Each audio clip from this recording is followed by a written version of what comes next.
আর মাত্র কয়েকদিন পরে বিদায় নিচ্ছে বাংলাদেশের অন্তর্বর্তীকালীন সরকার। ১.৫ বছরের এই শাসন আমলকে ঘিরে রাজনৈতিক অঙ্গন ও জনপরিসরে চলছে নানা আলোচনা। কেউ একে দেশের ইতিহাসের অন্যতম সফল সরকার বলছেন, আবার কেউ তুলে ধরছেন ব্যর্থতা ও সীমাবদ্ধতার কথা। সরকারের বড় চ্যালেঞ্জগুলোর একটি ছিল আইনশৃঙ্খলা পরিস্থিতি। দায়িত্ব গ্রহণের পর থেকে মাঠ পর্যায়ে পুলিশের পূর্ণ সহযোগিতা না পাওয়ার অভিযোগ ওঠে।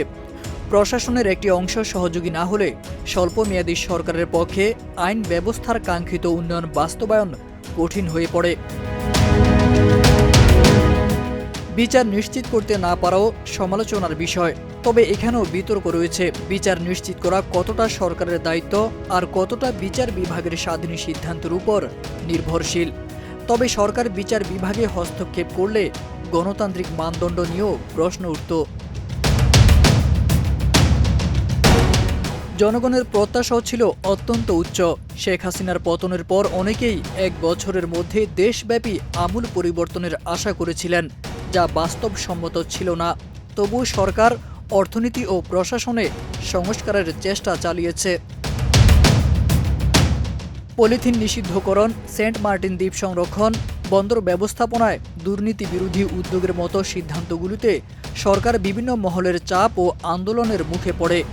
তবে যেখানে তুলনামূলক কম বাধা ছিল, সেখানে সরকারের অর্জন ছিল উল্লেখযোগ্য। ৮টি সংকটাপন্ন ব্যাংকে স্থিতিশীল করা, স্যাটেলাইট কার্যক্রম থেকে প্রথমবার লাভ, বাংলাদেশ বিমান ও চট্টগ্রাম বন্দরের ইতিহাসের সর্বোচ্চ মুনাফা, বৈদেশিক বিনিয়োগ বৃদ্ধি এবং রিজার্ভ উন্নয়ন তার উদাহরণ। পররাষ্ট্র নীতিতেও আঞ্চলিক প্রভাব মোকাবিলায় তুলনামূলক দৃঢ় অবস্থানকেও সরকারের একটি গুরুত্বপূর্ণ অর্জন হিসেবে দেখা হচ্ছে। সীমিত সময় ও প্রতিবন্ধকতার মধ্যেও অন্তর্বর্তীকালীন সরকার যে প্রচেষ্টা চালিয়েছে, সেটির মূল্যায়ন ভবিষ্যতের রাজনীতিতে গুরুত্বপূর্ণ হয়ে থাকবে। তারেক আজিজ খান, প্রজন্ম ২৪।